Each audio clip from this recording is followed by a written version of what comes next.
I want to show you 5 marketing funnels that I've built for clients that you could easily charge $25,000 for. Now, these funnels have generated millions in sales for them and for me as well.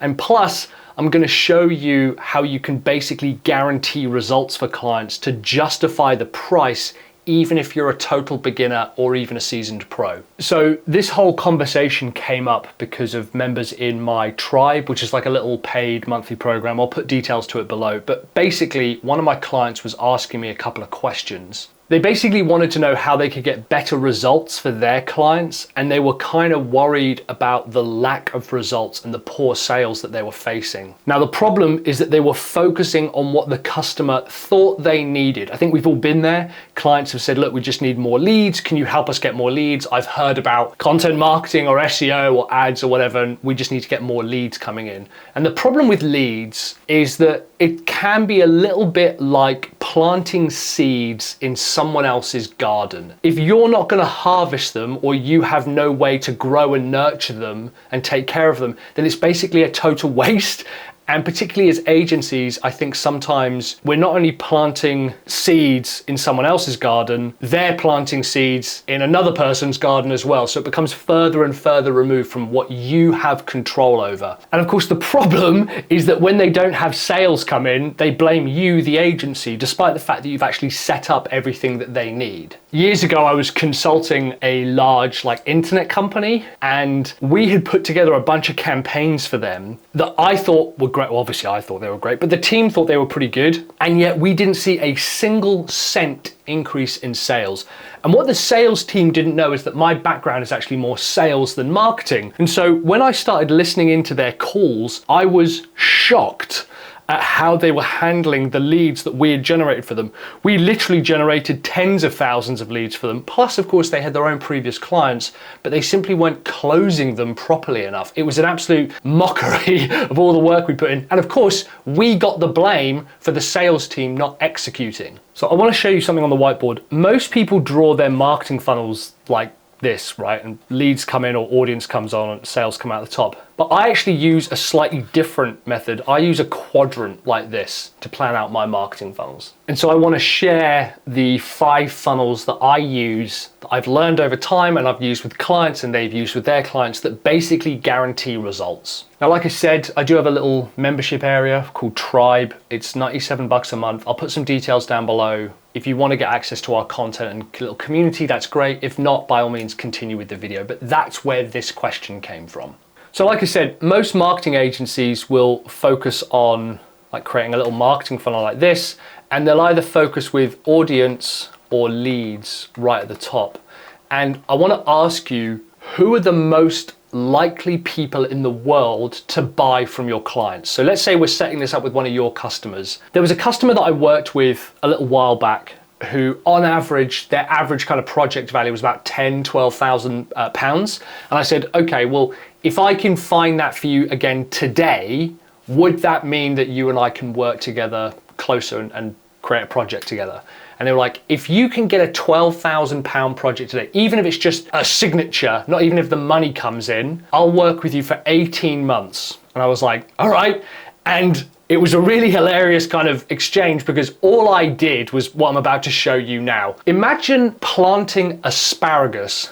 Sorry, there's a lot of gardening analogies apparently in this video. Imagine planting asparagus, which on average takes about 3 years to become harvestable. So if you plant it and then you decide each new year, well, that didn't work, so I'm going to go over and start a new crop and I'll plant them there. And you dig up the old stuff because it didn't come to fruition. If you hope that it's going to mature in 6 months, it never will do, right? That's just the nature of the plant. Instead, you need to tend to what you've planted already. And so next year, you don't need to plant anything else. All you're doing is cultivating the asparagus that you've planted already. And all I did for this first kind of customer campaign is I used this matrix that I've got here. Now, this is something called, the fancy name is called an Ansoff matrix. But basically, along the bottom here, we've got customers.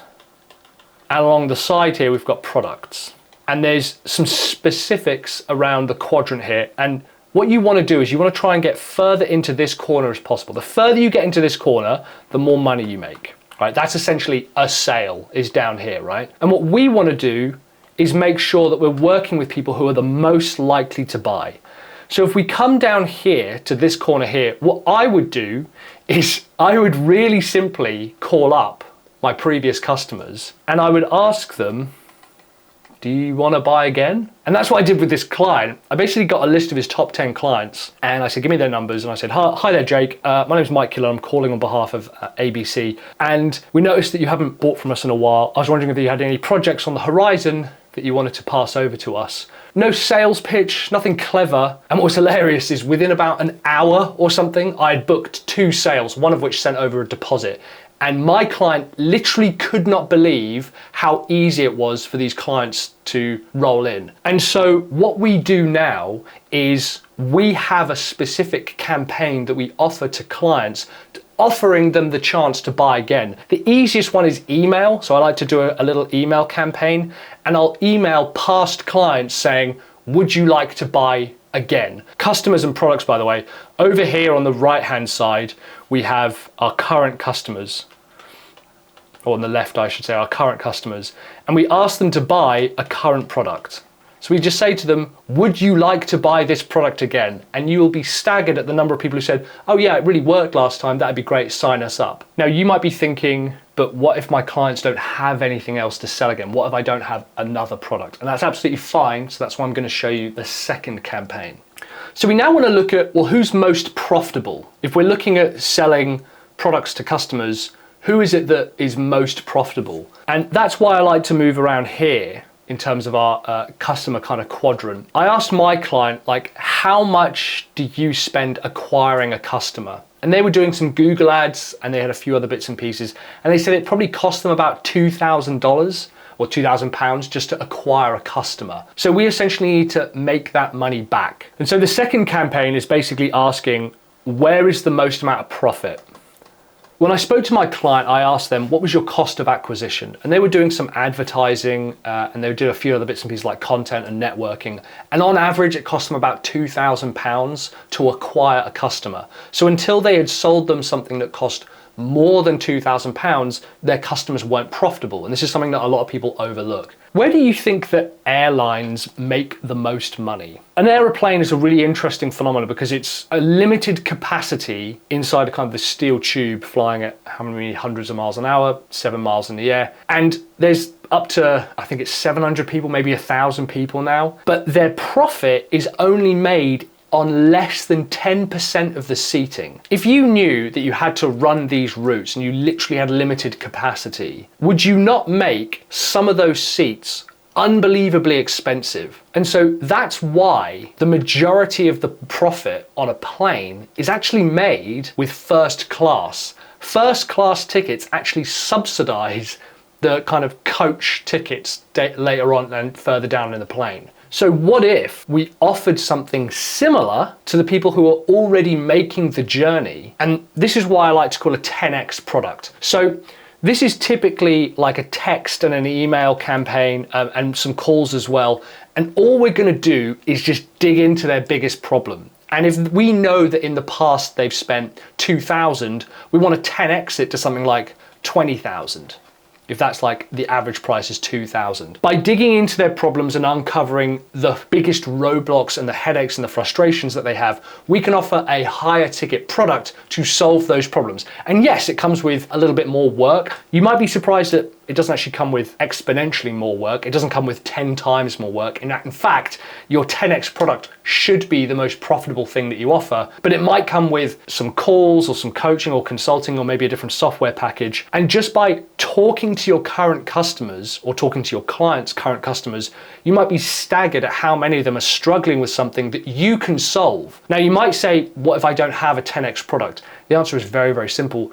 Go out and create one, right? You need to dig into their biggest problems and you need to uncover something that they are willing to pay 10x more from. But now, of course, comes the question, well, what if I don't have any customers or you've run out? Let's say that you've run a campaign for the again, you've run a campaign for the profit, and now you need some new customers because you haven't got anything to work with. And that's where I like to move up to this quadrant up here, which is new products to current customers. Imagine being given a map with 10 mines that have been dug out, and each one of them is supposed to have gold in it, or like a gold vein, and none of them did. If you were given that map, would you A, start a brand new mine, or B, would you keep digging in a previous mine? Now, there's a kind of famous apocryphal tale about a guy called R.U. Darby in Napoleon Hill's book, Think and Grow Rich. The origin and the likelihood of this story are pretty dubious, but the metaphor is really interesting and important. You see, in the story, R.U. Darby's uncle goes west during the gold rush to mine for gold, and after initial success, the vein of the gold ore kind of disappears. Now, he had plots where he had bought like land to do mining, and he also had lots of mining equipment. Now, they did keep digging, but eventually they had to quit and sell their equipment to a junk man. Now, the junk man, he consults an expert in mining who calculates that the gold ore vein would probably be about 3 feet away from where Darby's uncle had stopped digging. You see, the junk man then resumed digging to find a rich vein of gold. And the point of this, without being too on the nose, is that you're probably closer to a sale than you might realize. And that's why on the customer product matrix that we've got, I like to now look for new customers for our current products. And this is a really important piece here. These people here have already potentially almost bought. They're the people you've sent proposals to. They're the people you've sent quotes and invoices to. And the really simple question you're gonna ask them is, are you still? Years ago, I really struggled with biting my fingernails. I still do to an extent, which is very gross, and I appreciate it's a disgusting habit. And I signed up to a free web PDF on, here's the 10-point checklist on how to stop biting your fingernails. And they said, we then have this product, and I never bought it. But every once in a while, I'll get an email coming through that says, are you still? Are you still biting your nails? Do you still bite your nails? Are you still struggling with biting your nails? Do you still want to stop biting your nails? And eventually, of course, I caved in and I bought it. And I bought the product. Now, like I said, I do actually still struggle with biting my nails, but that's kind of irrelevant. The point here is that you are having conversations with people who either haven't bought from you or have still bought from someone else. It's a really classic case that you'll have a conversation with someone in the proposal stage and they're almost over this line, right? Like this is the conversion line, but they either decide to not buy from you or they go to somebody else. One of the most powerful campaigns that you can offer your clients is to say to them, are you still looking for new leads or new sales? Now, bearing in mind, you've already had a conversation with them, right? You know that their goal is to launch a book or launch a brand new website or break into a new market. So you can say to them, are you still ... or have you solved this problem yet? Have you broken into a new market yet? Have you launched your website yet? You're asking who almost bought. I mean, ask yourself right now, how many proposals are in your outbox right now that you haven't even sent? So you're not even closing the people who you've almost closed. And again, that's really common with clients. They say, I've got about 2 or 3 quotes that I need to send to them. But what if we now run out of products to sell? And this is one of my favorite pieces because you get to both create a new product and reuse an old product, and it's really clever and I like it. So watch this. So in the summertime, we go over to my wife Olivia's parents' house, so my mother and father-in-law, and Olivia's mum and Olivia make these incredible, deep, rich, delicious cakes, and they only seem to appear in the summer. And a few years back, she said, it's all about the eggs. And they would also make this pasta sauce that is just like, it's one of my favorite things about the summer. And again, I'm like, how do you make it? What's the secret? And she says, it's all about the eggs. But here's the thing.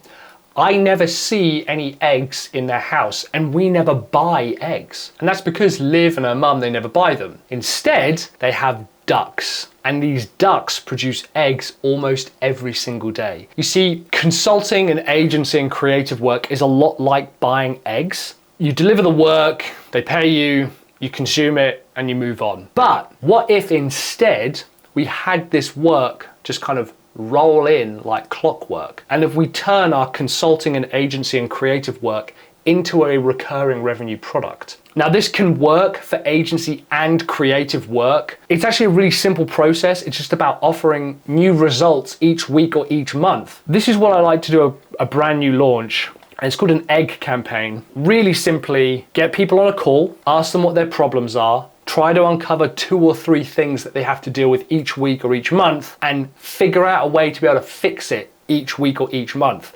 Are they creating content? Are they having to close their new clients? Are they having to launch new products? Are they having to repurpose content? Whatever it is, they've got problems that happen every single day, every week, every month, or whatever. Now, the software that I use to kind of manage all of this is something called High Level, which I've probably mentioned before. I've actually got a 30-day free trial where I include all of these campaigns inside it, like the emails, the automations, all of that you can use either for yourself or for your clients. I've got the landing pages, the sales pages, everything ready to go that you can just reuse for yourself. It's a 30-day free trial down below in the link. If you head over to sellyourservice.co.uk/high level, or use the link in the description down below or in the comments or wherever I'll put it, you can sign up for a free 30-day trial, and there's also some training in there as well. So that's the software that I use to manage all of this, just to give that a quick plug. And now you might be thinking, okay, so we've got the idea of a subscription product. Maybe that is pushing it too much. And on this customer product matrix, we've got current products, we've got current customers, new customers, and now we want to have a look at new products. So this is offering new products to current customers. And then this is the thing over here that I really love. This is one of the easiest and simplest ways of starting to make money without adding to your workload. Because over here with the egg campaign, you kind of have to create something new. Maybe you've already got a subscription product, or they've got a subscription product, but what if they haven't? So have you ever heard of the book Men, Women and Relationships, Making Peace with the Opposite Sex? Probably not. This book was released 60s, something like that, 70s, and had 0 sales. It did really, really poorly. The information inside apparently was quite good, but packaging wise, no one cared about it. Now, what if I told you actually have heard of this book? In fact, this book is so famous, it's actually spawned an entire saying and an entire thought process about relationships. You see, what they did is they kept the book basically as is. They didn't change a word except for the title. And the title of the book became Men Are From Mars, Women Are From Venus. And almost overnight, this thing became an international bestseller. Nothing about the book changed, but how they packaged and sold the book became completely different. And so that's what I like to call a relaunch, which is basically where you relaunch. Launch party. It's supposed to say launch. We take the same product and we simply change what it offers. Let's say that your clients sell protein supplements and they realize that one of their products doesn't sell as well. If they decided we're specifically gonna market this towards new mums who aren't getting enough protein, that's a completely different offer, but the actual product itself stays exactly the same. This is a really, really critical method of making money from a product that already exists, so it doesn't create any extra work. But now, what if I need new customers for new products? What if I need brand new leads? Well, that's where my awesome lead generation from scratch process comes in. You see, I've got a method that drives thousands of leads a year to my business and to my clients, and it barely costs me a thing. Plus, it uses resources that you already have, and it can work in as little as 1 hour, and it doesn't require any ads or cold calling. So if you go ahead and check out that video right here, you can go ahead and see my entire lead generation strategy from scratch.